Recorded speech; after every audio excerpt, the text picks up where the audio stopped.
मित्रांनो, स्पर्धा सुरू आहे आपल्या यूट्यूब चॅनलवर सहर्ष स्वागत आहे. जर तुम्ही नवीन असाल तर कृपया चॅनलला लाईक करा, शेअर करा आणि सबस्क्राईब करायला विसरू नका. आज तुम्हाला महत्त्वपूर्ण चालू घडामोडीचे अपडेट देणार आहे. तर सर्वप्रथम मार्च 2023 ते जून 2024 पर्यंत, तसेच त्या निवडणुकाच्या पण आपल्याला महत्त्वपूर्ण अपडेट्स मिळणार आहेत. हे सर्व आपण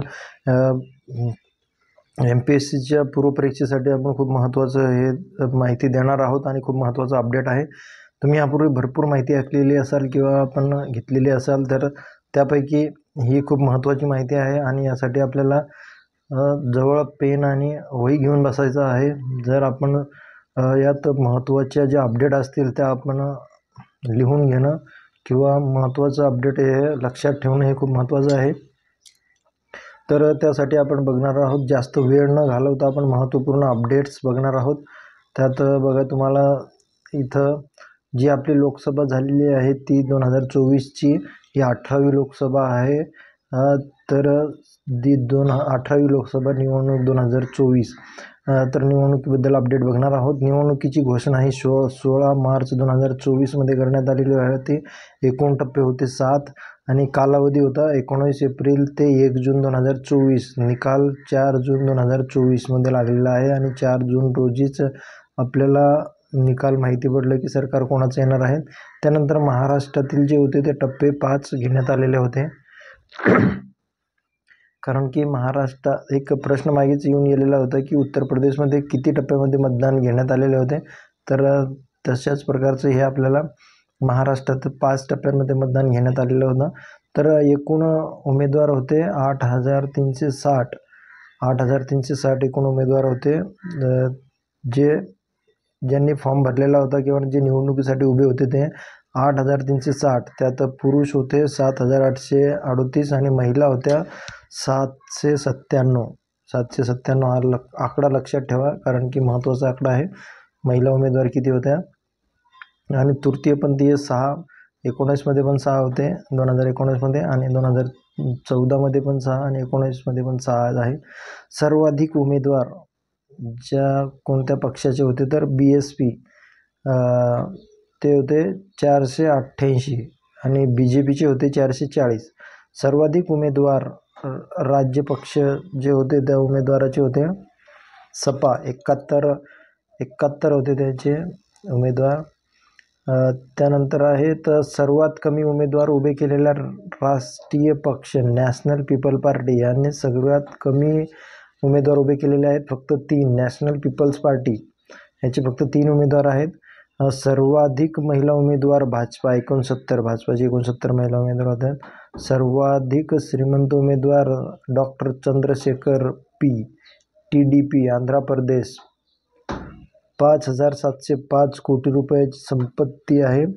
हे सगळ्यात श्रीमंत उमेदवार आहेत. डॉक्टर चंद्रशेखर P, TDP ह्या पक्षाचे आहेत. तेलंगणा देसम पार्टी, आंध्र प्रदेशचे. उमेदवाराची सर्वाधिक संख्या असलेला मतदारसंघ, ज्या मतदारसंघात सर्वात जास्त उमेदवार होते ते करूर, तामिळनाडू, 54 उमेदवार एकाच मतदारसंघामध्ये. पोटनिवडणूक 25 विधानसभा मतदारसंघासाठी घेण्यात आलेली होती. बहुमतासाठी आवश्यक जागा 272, सर्वाधिक जागा UP 80 आणि महाराष्ट्र 48. इतिहासातील ही सर्वात मोठी निवडणूक होती. ही निवडणूक 44 दिवस चाललेली निवडणूक आहे. किती दिवस चालली ही? 44 दिवस. 1951-52च्या निवडणुकीनंतर दुसऱ्या स्थानी आहे. त्यानंतर लोकसभेच्या एकूण जागा आहेत 543. पात्र मतदार 968 दशलक्ष. जे मतदार आहेत, जे मतदार करणारे ते 968 दशलक्ष एवढे मतदार होते. मतदान केलेले मतदार 642 दशलक्ष. जे मतदान केलेले आहेत ते 642 आणि जे पात्र होते ते जे पात्र मतदार होते ते 968 दशलक्ष आणि मतदान केलेले मतदार 642 दशलक्ष. मतदान केलेल्या महिला 312 दशलक्ष. प्रमुख पक्ष आहेत नॅशनल डेमोक्रेटिक अलायन्स NDA आणि Indian national development inclusive alliance India, प्रमुख पक्षाचे जे जाहीरनामे होते ते काँग्रेसचं होतं न्यायपत्र आणि भाजपाचं होतं संकल्पपत्र. हे जाहीरनामे असतात की ज्यात दिलेलं असतं की आमचा पक्ष कोणते काम करणार आहेत, त्यासाठी हे दिलेलं आहे. खूप शॉर्टमध्ये माहिती दिलेली आहे आणि खूप इम्पॉर्टंट माहिती आहे तुमच्यासाठी. तर लोकसभा निकाल जो दिलेला आहे तो 2024मध्ये 7ही टप्प्यात निवडणूक ज्या राज्यात झाली ते 7ही टप्प्याचे जे राज्य आहेत ते बिहार, उत्तर प्रदेश, पश्चिम बंगाल ह्या राज्यांमध्ये 7ही टप्प्यात मतदान जे निवडणूक घेण्यात आलेल्या आहेत. पक्षनिहाय जे निवडून आलेले उमेदवार आहेत किंवा ज्याची जास्त निवडणूक 2019 आणि 2024मधला फरक आहे. भारतीय जनता पार्टी 2019मध्ये 303 होते आणि 2024मध्ये 240. भारतीय राष्ट्रीय काँग्रेसचे 2019मध्ये 99 आणि 2024मध्ये 52. समाजवादी पक्षाचे 37, 2024मध्ये 5. तृणमूल काँग्रेसचे 2019मध्ये 22 आणि 2024मध्ये 29. अशा प्रकारे त्यानंतर द्रविड मुन्नेत्र कळघम DMK 22 मागे आणि आता 23. इतर पक्षाचे 109 आहेत. त्यानंतर बघा लोकसभेसोबत विधानसभा निवडणूक, लोकसभा आणि विधानसभा ह्या दोन्ही निवडणूक ज्या राज्यात झाले ते राज्य लक्षात ठेवा. 4 राज्य आहेत: अरुणाचल प्रदेश, आंध्र प्रदेश, सिक्कीम आणि ओडिसा. हे 4 राज्यांमध्ये लोकसभा आणि विधानसभा ह्या दोन्ही निवडणुका सोबत होत्या. अरुणाचल प्रदेश, आंध्र प्रदेश, सिक्कीम, ओडिसा. पक्षनिहाय मिळालेले मतांचे प्रमाण: BJPला 36.56%, काँग्रेसला 21.19%, समाजवादी पक्षाला 4.58%, तृणमूल काँग्रेस 4.37%. लोकसभा निवडणुकीत सर्वाधिक मताधिक्यांनी विजयी उमेदवार जे जास्त मतांनी विजयी झालेले आहेत ते काँग्रेसचे रकीबुल हुसेन धुमरी आसाम, काँग्रेसचे रकीबुल हुसेन धुमरी आसाम 14,71,885 मताधिक्याने ते विजयी झालेले आहे. 10,12,475 मताधिक्यांनी विजयी झालेले आहेत.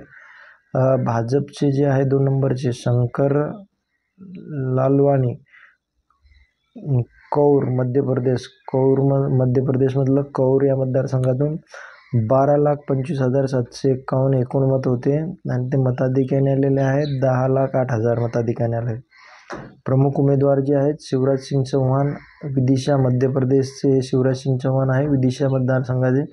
आणि भाजपचे CR पाटील जे आहेत ते नवसारी मतदारसंघातून आहेत. त्यानंतर अमित शहा जे आहेत ते गांधीनगर गुजरातमधून आहे. आघाडीनिहाय जिंकलेल्या जागा बघा, NDA 293 आणि इंडिया 234, म्हणजे कोणालाही बहुमत मिळालेलं नाही आहे त्यामध्ये स्पेशल पक्षाला जर बघितलं तर. परंतु ते अलायन्स करून जे जागा मिळवलेल्या आहेत त्या NDAला 293 आणि इंडियाला 234, तर भाजपला 240 आणि काँग्रेसला 99.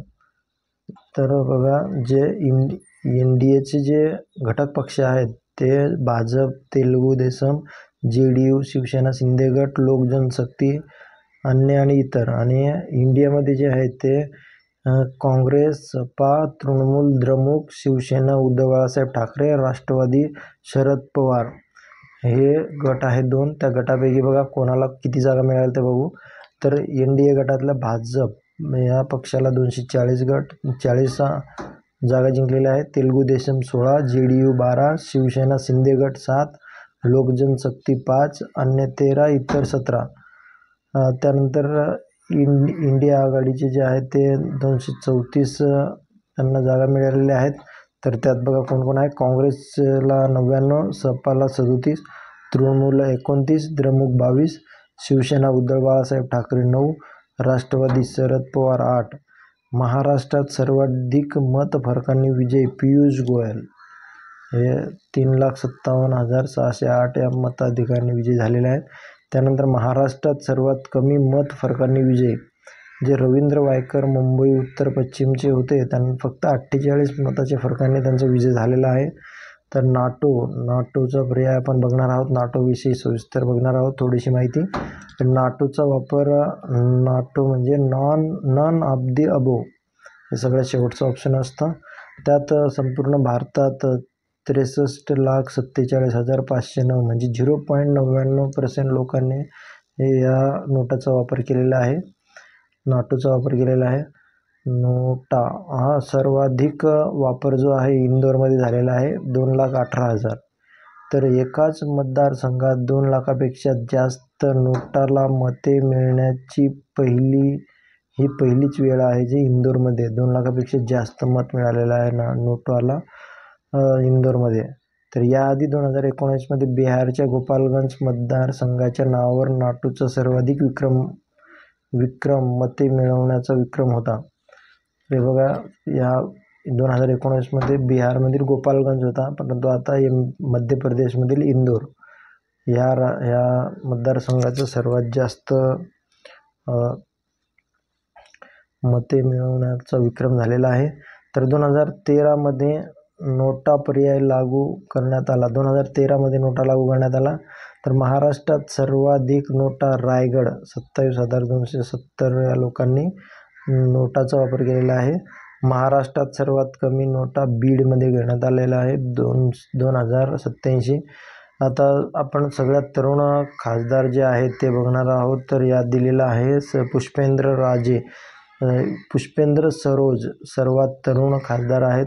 तर 4 जून रोजी वय 25 वर्षे 3 महिने आणि 3 दिवस, सर्वात तरुण 25 वर्षाचा जो खासदार आहे तो पुष्पेंद्र सरोज. तर याचा मतदारसंघ आहे कौशांबी, उत्तर प्रदेश. राजकीय पक्ष समाजवादी सपा. लंडनच्या क्वीन मेरी विद्यापीठातून पदवी. अमित शहा हे भाजपच्या गांधीनगरमधून आलेले आहे.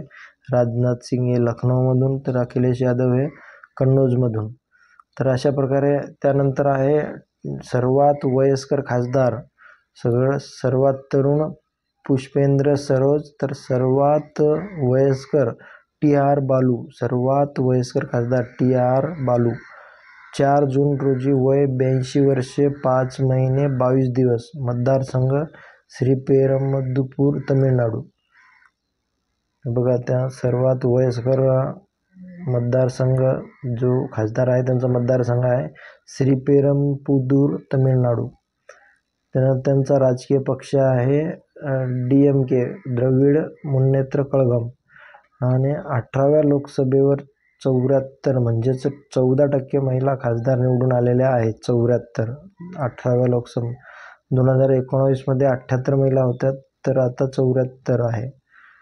भाजपचे सुरतचे उमेदवार मुकेश दलाल यांची बिनविरोध निवड करण्यात आली. जे गुजरातमधील सुरत आहे त्या सुरत मतदारसंघाचे भाजपचे उमेदवार मुकेश दलाल यांची बिनविरोध निवड करण्यात आलेली आहे. मुकेश दलाल 10,06,642 म्हणजे 63.88% मतदान. सर्वाधिक मतदान गडचिरोलीमध्ये करण्यात आलेलं आहे. चिमूर 71.88. तर त्यानंतर जे आहे 41 पक्षांचे उमेदवार निवडून आलेले आहेत. 41 पक्षाचे उमेदवार निवडून आले. 2019मध्ये लोकसभेत 36 पक्षांचे प्रतिनिधी होते. 36 पक्षाचे होते, तर आता 41 पक्षाचे आहे. राष्ट्रीय पक्षांनी 346 जागा म्हणजे 64% जागा जिंकलेल्या आहे. 346 राष्ट्रीय पक्षांनी. तर प्रियंका जारकीहोळी यांनी चिक्कोडी, कर्नाटकमधून विजय मिळवलेला आहे. प्रियंका जारकीहोळी यांनी चिक्कोडी, कर्नाटकमधून विजय मिळवला. स्वातंत्र्यानंतर कर्नाटकातील अनारक्षित जागेवरून संसदेत प्रवेश करणारी ती सर्वात तरुण आदिवासी महिला ठरलेली आहे. सर्वात तरुण आदिवासी महिला स्वातंत्र्यानंतर अनारक्षित जागेवरून संसदेत प्रवेश करणारी जी आहे प्रियंका जारकीहोळी. चिक्कोडी, कर्नाटक मतदारसंघ. जगातील सर्वात उंच मतदार केंद्र ताशिंग, हिमाचल प्रदेश, 15,256 फूट. भौगोलिकदृष्ट्या सर्वात लहान लोकसभा मतदारसंघ लक्षद्वीप, 1821.84 चौरस किमी. महाराष्ट्रातील एकमेव अपक्ष खासदार विशाल पाटील सांगली. विशाल पाटील सांगली हे अपक्ष उमेदवार एकमेव आहे. आणि बघा एक फॉर्म नंबर आहे तो 17C. या अर्जामध्ये प्रत्येक मतदान केंद्रावर झालेल्या मतांची नोंद असते. मतांची नोंद हे कोणत्या फॉर्ममध्ये असते? 17C मध्ये. हे लक्षात ठेवा, खूप इम्पॉर्टंट पॉईंट आहेत. त्यानंतर बघा विजयी झालेले प्रमुख नेते आहे नरेंद्र मोदी भाजपा वाराणसी, नरेंद्र मोदी भाजपा वाराणसी, राहुल गांधी काँग्रेस रायबरेली आणि रायगड. महाराष्ट्रात सर्वात कमी मतदान दक्षिण मुंबई 50.6%. दक्षिण मुंबई.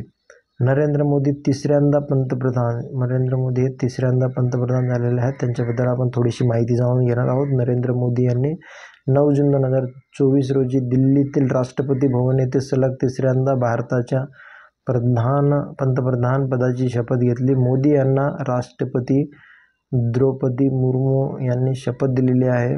9 जून 2024ला शपथविधी संपन्न झालेला आहे.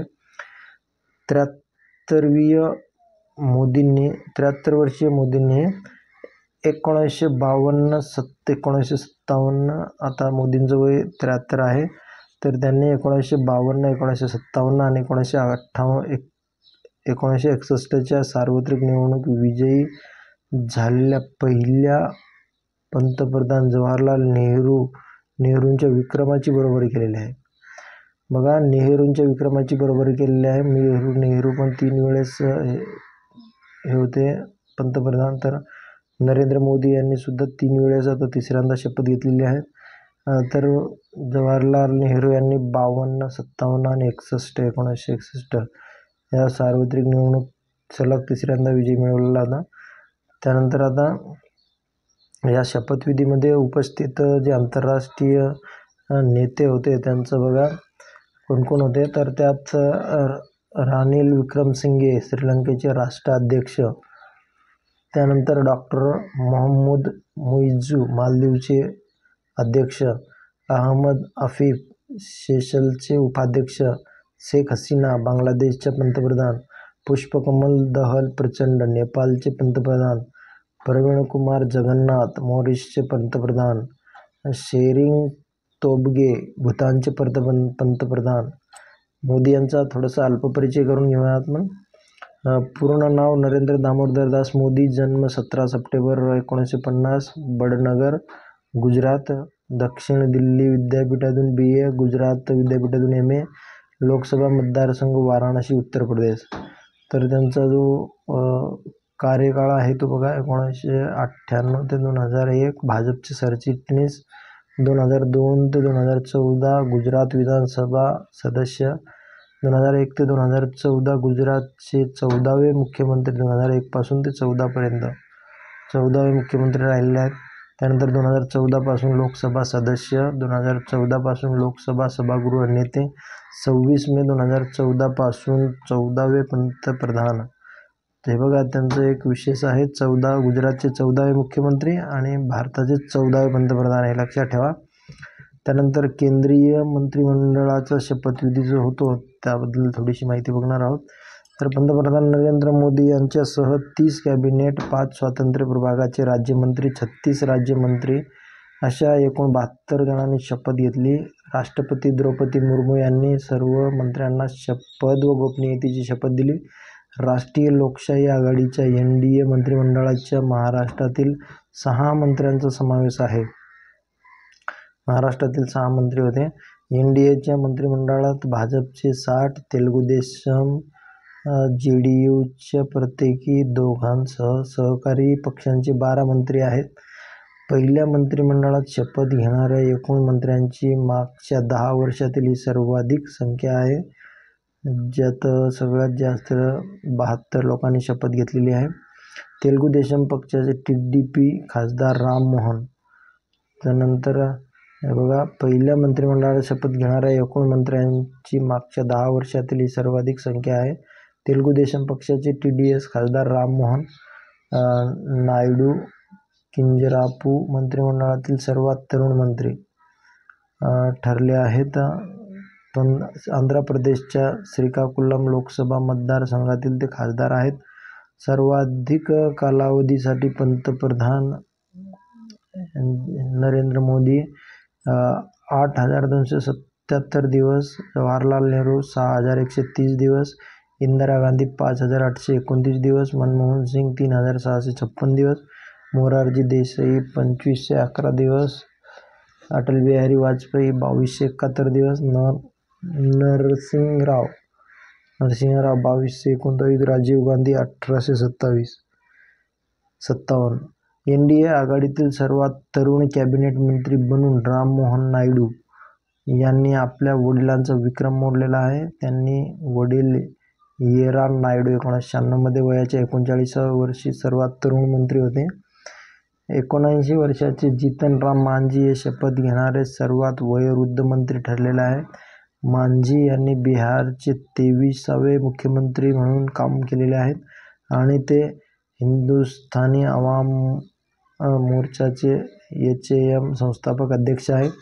नव्या NDA सरकारच्या मंत्रिमंडळामध्ये 5 अल्पसंख्याक नेत्यांना स्थान देण्यात आलेलं आहे. निर्मला सीतारामन आणि अन्नपूर्णा देवी या 2 कॅबिनेट मंत्र्यांसह केवळ 7 महिलांनी मंत्रिमंडळात स्थान मिळवले आहे. मागच्या मोदी सरकारमध्ये विविध मंत्रालयांमध्ये 12 महिलांनी कामकाज सांभाळले होते. इतर महिला मंत्र्यांमध्ये अनुप्रिया पटेल, शोभा करंदलाजे, रक्षा खडसे, सावित्री ठाकूर आणि निमूबेन भामनिया यांचा समावेश आहे. सरकार 3.0 महाराष्ट्रातील या नेत्यांनी घेतली मंत्रिपदाची शपथ. तर महाराष्ट्रातील नेते आहेत पियुष गोयल, नितीन गडकरी, प्रतापराव जाधव, रक्षा खडसे, रामदास आठवले, मुरलीधर मोहोळ. अरुणाचल प्रदेश विधानसभा निवडणूक आहे बघा, याच्यातच आपली विधानसभाची निवडणूक होती ती आहे अरुणाचल प्रदेशमधली. तर अरुणाचल प्रदेशमधल्या आपण कोणत्या पार्टीने किती जागा जिंकल्या ते पाहू आपण. एकूण जागा आहेत अरुणाचल प्रदेश विधानसभेच्या 60, त्यापैकी Bharatiya Janata party 46, national people party 5, Rashtrawadi Congress party 3, people's party of Arunachal 2, Bharatiya राष्ट्रीय काँग्रेस 1, अपक्ष 3. त्यानंतर ओडिशा विधानसभा निवडणूक 2024. निवडणूक तारीख 23 मे ते 1 जून 2024. तर यात बघा एकूण भारतीय जनता पार्टीने जे 78, बिजू जनता दलला 51, ओडिशाचं आहे. भारतीय राष्ट्रीय काँग्रेस 14, कम्युनिस्ट पार्टी मार्क्सवादी 1, अपक्ष 3. आंध्र प्रदेश विधानसभा निवडणूक 2024. निवडणूक 13 मे 2024. Telugu Desam party 135, Jana Sena party 21, YSR Congress पक्ष 11, भारतीय जनता पार्टी 8, एकूण 175 जागा. सिक्कीम विधानसभा निवडणूक एकूण 32 जागा. निवडणूक तारीख 13 मे 2024. निवडणूक सिक्कीम क्रांतिकारी मोर्चा 21, सिक्कीम डेमोक्रॅटिक फ्रंट 1. आता याच्यात आपण दिलेलं आहे तर थोडी माहिती बघणार आहोत शॉर्टमध्ये. ओम बिर्ला हे आहे 17व्या लोकसभेचे अध्यक्ष. ओम बिर्ला 4 जून 2024 रोजी कोटा मतदारसंघातून 41,139 पेक्षा जास्त मताच्या फरकाने विजय मिळवला. यासह कनिष्ठ सभागृह पुन्हा निवडून आलेले 20 वर्षातील ते पहिले पीठासीन अधिकारी ठरले आहेत. लोकसभेत पुन्हा निवडून आलेले शेवटचे लोकसभा अध्यक्ष PA संगमा होते. संगमा 1996 ते 1998 पर्यंत 11व्या लोकसभेचे पीठासीन अधिकारी होते. ते पुन्हा निवडून आलेले आहेत पीठासीन अधिकारी आता ओम बिर्ला. उच्च न्यायालयात मासिक पाळीची रजा. सिक्कीम उच्च न्यायालयाने रजिस्ट्रीमधील महिला कर्मचाऱ्यांसाठी मासिक पाळी रजा धोरण सुरू केलेले आहे. महिला कर्मचाऱ्यांना मासिक पाळीची रजा लागू करणारे सिक्कीम हे देशातील पहिले उच्च न्यायालय ठरले आहे. 27 मे 2024 रोजी प्रसिद्ध करण्यात आलेल्या एका अधिसूचनेनुसार महिला कर्मचारी एका महिन्यात 2 ते 3 दिवस मासिक पाळीच्या रजा घेऊ शकतात. देशातील सर्वात लहान उच्च न्यायालय असलेल्या सिक्कीम हायकोर्टातील 3 न्यायाधीश आहेत. त्यामध्ये फक्त 9 अधिकारी आहेत, ज्यात एक महिला अधिकाऱ्याचा समावेश आहे. तर 33% सरकारी कंत्राटी नोकऱ्या महिलांसाठी राखीव. कर्नाटक सरकारने 20 मे 2024 रोजी आपल्या सर्व विभागामध्ये आउटसोर्स केलेल्या सरकारी कंत्राटी नोकऱ्यांमध्ये महिलांसाठी 33% आरक्षण अनिवार्य केले आहे. कायमस्वरूपी सरकारी पदांवर लागू केलेल्या कोटा धोरणाशी संरेखित करण्यात आलेले आहे. संसदेची सुरक्षा CIFकडे, भारतीय संसदेची सुरक्षा व्यवस्था केंद्रीय औद्योगिक सुरक्षा दलाकडे सोपवण्यात आली आहे. या अंतर्गत 3,300 जवानांनी 20 मे 2024 पासून संसदेच्या सुरक्षेची जबाबदारी स्वीकारली. इथे आतापर्यंत सेवा देणाऱ्या केंद्रीय राखीव पोलीस दलाच्या 1,400 जवानांना हटवण्याचा निर्णय घेण्यात आलेला आहे. आणि आता पुढील जे आहे ते ग्राहक संरक्षण कायद्याअंतर्गत वकील येत नाही. ग्राहक संरक्षण कायद्याअंतर्गत वकील येत नाही. वकील देत असलेल्या सेवा इतर कोणत्याही व्यवसाय किंवा व्यवसायापेक्षा वेगळे मानले पाहिजे, असा निकाल सर्वोच्च न्यायालयाने 14 मे 2024 रोजी दिला. वकिलाचा व्यवसाय ग्राहक संरक्षण कायद्याच्या कक्षेत येत नसल्याने न्यायमूर्ती बेला एम त्रिवेदी आणि पंकज मित्तल यांच्या खंडपीठाने स्पष्ट केले आहे. पंजाब आणि पश्चिम बंगाल या राज्यांमध्ये सरकारी नोकऱ्यांमध्ये OBCंना असलेल्या आरक्षणात वाढ करावी अशी शिफारस राष्ट्रीय महामार्ग आयोगाने NCBC केली आहे. 14 स्थलांतरित नागरिकत्वाचे प्रमाणपत्र.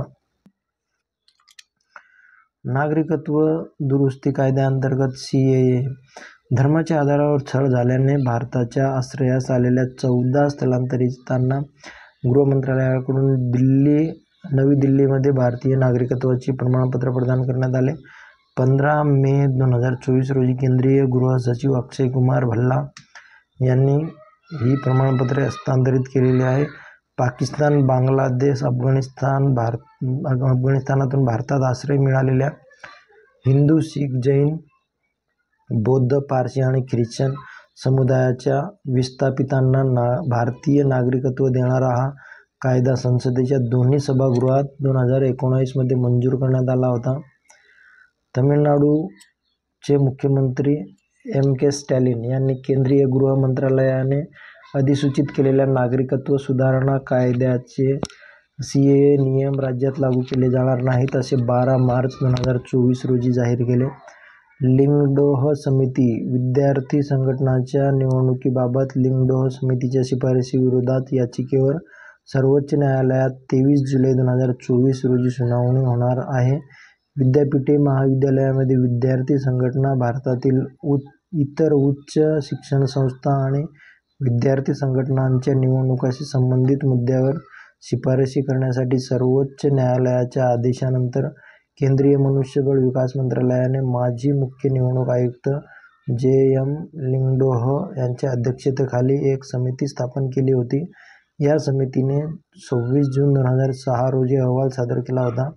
उमेदवार कोणत्याही विद्यार्थी संघटनेचा पदाधिकारी पदासाठी एकापेक्षा जास्त वेळा निवडणूक लढवू शकत नाही, असा अहवाल लिंगडोह समितीने दिलेला आहे. सर्वोच्च न्यायालयाच्या अंमलबजावणीसंबंधी निर्णय. सर्वोच्च न्यायालयाने गुजरात, राजस्थान, हरियाणा आणि दिल्लीच्या अरवलीच्या असुरक्षित परिसंस्थेत नवीन खाणपट्टे आणि नूतनीकरण देण्यास मनाई केली आहे. अरवली ही भारतातील सर्वात जुनी पर्वतरांग आहे. अरवली या संस्कृत शब्दाचा अर्थ शिखरांची ओळ असा होतो. दिल्ली, हरियाणा, राजस्थान आणि गुजरात या 4 राज्यांमध्ये पसरलेली आहे. गुरु शिखर म्हणून ओळखले जाणारे माउंट अबू सर्वोच्च शिखर आहे. यजुवेंद्र चहल. हरियाणातील गुरुग्राम प्रशासनाने क्रिकेटपटू यजुवेंद्र चहलला निवडणुकीसाठी आपला ब्रँड अँबॅसेडर म्हणून घोषित केला आहे. तसेच हरियाणवी गायक MD देसी, रॉकस्टार आणि नवीन पुनिया यांच्याही ब्रँड अँबॅसेडर म्हणून निवडणूक करण्यात आली आहे. IEVP कार्यक्रम. निवडणूक आयोगाने देशात चालू असलेल्या लोकसभा निवडणुका 2024 दरम्यान आंतरराष्ट्रीय निवडणूक अभ्यागत कार्यक्रम IEVP international election visitor programme 23 देशांच्या निवडणूक व्यवस्थापन संस्थांकडून 75 आंतरराष्ट्रीय व्हिजिटर्सना आमंत्रित केलेले आहे. 3D printed dummy ballot unit. Kamrup जिल्ह्याच्या systematic voters education and electoral participation SVEPP सेलने एक कल्पक 3D printed dummy ballot unit विकसित करण्यासाठी IIT गुवाहाटीसाठी सोबत भागीदारी केली आहे. नागरिकांना, विशेषतः पहिल्यांदा मतदान करणारे आणि ज्येष्ठ नागरिक यांना मतदान प्रक्रियेची ओळख करून देणे, त्यांच्या मनात असलेल्या कोणत्याही शंका किंवा अनिश्चितता दूर करणे हे बागामचे प्राथमिक उद्दिष्ट आहे. स्वीप कार्यक्रम. महिला मतदार जागृतीसाठी भारतीय निवडणूक आयोग स्वीप SVEP कार्यक्रमाच्या माध्यमातून विविध उपक्रम राबवत आहे. मतदारांची संख्या वाढवणे या अभियानाचे महत्त्वाचे उद्दिष्ट आहे. Systematic voter education and electoral participation 2009 पासून हा कार्यक्रम राबवला जात आहे. स्वीप कार्यक्रम हा 2009 पासून राबवला जात आहे. त्याचा लॉंग फॉर्म आहे systematic voter education and electoral participation. 2009 पासून लागू आहे. मतदानासाठी शाईची निर्मिती बघा. कर्नाटकाच्या बंगळुरूमधील Mysore paints and varnish limited ही कंपनी देशभर चालणाऱ्या मतदार प्रक्रियेसाठी शाईच्या कृपया पुरवण्याचे काम करते. विशेष म्हणजे कर्नाटक सरकारने हे 1962 पासून देशभरातील निवडणुकीसाठी लागणाऱ्या शाईची निर्मिती करते. निवडणुकीसाठी शाई तयार करणारी ही भारतातील एकमेव अधिकृत कंपनी आहे. Mysore paints and varnish limited. लक्षात ठेवा. उत्तर प्रदेश मदरसा शिक्षण मंडळ कायदा 2004. घटनाबाह्य ठरवणाऱ्या अलाहाबाद उच्च न्यायालयाच्या निर्णयाला सर्वोच्च न्यायालयाने 5 एप्रिल 2024 रोजी स्थगिती दिली. मिथ विरुद्ध रियालिटी रजिस्टर. भारतीय निवडणूक आयोगाने ECI 2 एप्रिल 2024 रोजी निवडणूक प्रक्रिया आणि आगामी सार्वत्रिक निवडणुकांबाबत चुकीच्या माहितीचा प्रसार रोखण्याच्या उद्देशाने मिथ विरुद्ध reality register myths watch reality register हा नवीन उपक्रम सुरू केला. हा उपक्रम तथ्य आणि खोटेपणा यांच्यात फरक करण्यासाठी एक विश्वासार्ह संसाधन म्हणून काम करेल. आयुष्मान खुराना 2024च्या लोकसभा निवडणुकीत तरुणांना मतदान करण्याचे आवाहन करण्यासाठी भारतीय निवडणूक आयोगाने अभियंता आयुष खुराना यांची निवड केलेली आहे. उत्तर प्रदेशातील मदरसा शिक्षण कायदा असंवैधानिक असल्याचा महत्त्वपूर्ण निकाल प्रयागराज अलाहाबाद उच्च न्यायालयाच्या लखनौ खंडपीठाने 22 मार्च 2024 रोजी दिला. या कायद्यामुळे राज्यघटनेतील धर्मनिरपेक्षतेच्या तत्त्वांचे उल्लंघन होते आहे, असेही न्यायालयाने स्पष्ट केले आहे. तिसरी लोकशाही परिषद 18 ते 20 मार्च 2024 दरम्यान सेऊल, दक्षिण कोरिया येथे तिसरी लोकशाही शिखर परिषद समिट फॉर डेमोक्रॅसी पार पडली. लोकशाही परिषद ही अमेरिकेचे अध्यक्ष जो बायडेन यांच्या पुढाकार असून लोकशाही मागे पडेल आणि अधिकार आणि स्वातंत्र्य नष्ट करणे थांबवण्याच्या मार्गावर चर्चा करणे हे परिषदेचे उद्दिष्ट आहे. भविष्यातील पिढ्यांसाठी लोकशाही डेमोक्रॅसी फॉर फ्युचर जनरेशन ही या परिषदेची थीम होती. भविष्यातील पिढ्यांसाठी लोकशाही ही थीम होती. दक्षिण कोरियाचे अध्यक्ष युन सुक येओल यांनी डिजिटल धमक्या आणि AI आधारित बनावट बातम्या लोकशाहीला धोका असल्याचे हायलाईट केले. पहिली परिषद 2021 मध्ये आणि दुसरी 2023 मध्ये पार पडलेली होती. त्यानंतर आहेत बघा अरविंद केजरीवाल यांना अटक.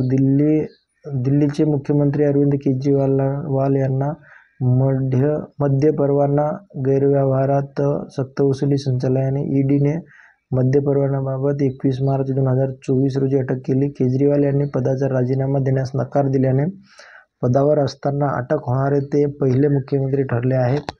भारताच्या सर्वोच्च न्यायालयाने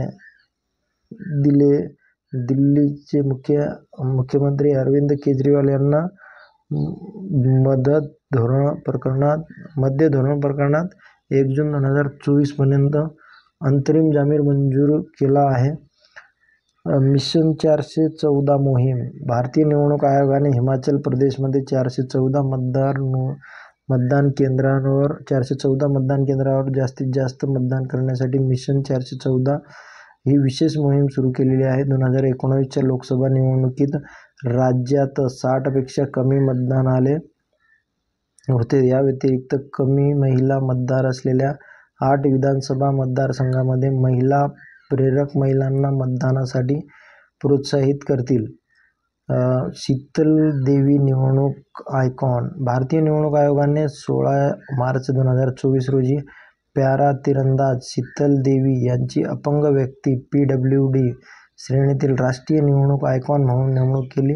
शीतल देवी फोकोमिलिया नावाच्या दुर्मिळ वैद्यकीय स्थितीसह जन्माला आली होती. 9 जानेवारी 2024 रोजी तिला अर्जुन पुरस्कार 2023 प्रदान करण्यात आला.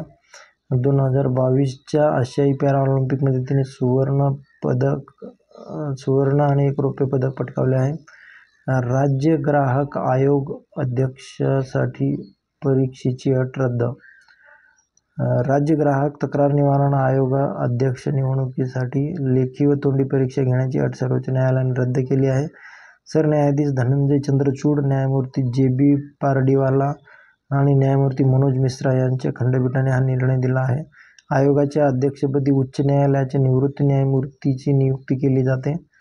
आयोगाच्या अध्यक्षपदाची नियुक्ती उच्च न्यायालयाच्या मुख्य न्यायमूर्तीच्या सहमतीनेच होईल असेही न्यायालयाने निर्णयात स्पष्ट केले आहे. मार्च 2023 मध्ये सर्वोच्च न्यायालयाने देशातील राज्य व जिल्हा ग्राहक तक्रार निवारण आयोगाचे अध्यक्ष आणि सदस्य यांच्या नियुक्तीकरता लेखी व तोंडी परीक्षा घेण्याचा आणि त्यासाठी संबंधित नियमांमध्ये दुरुस्ती करण्याचा आदेश दिला होता. जिल्हा ग्राहक आयोग अध्यक्ष नियुक्तीसाठी ही अट कायम ठेवण्यात आली. जिल्हा ग्राहक आयोग अध्यक्षपदी जिल्हा न्यायाधीश आणि जिल्हा न्यायाधीश पदाकरिता पात्र असलेल्या वकिलांची नियुक्ती केली जाऊ शकते. C vigil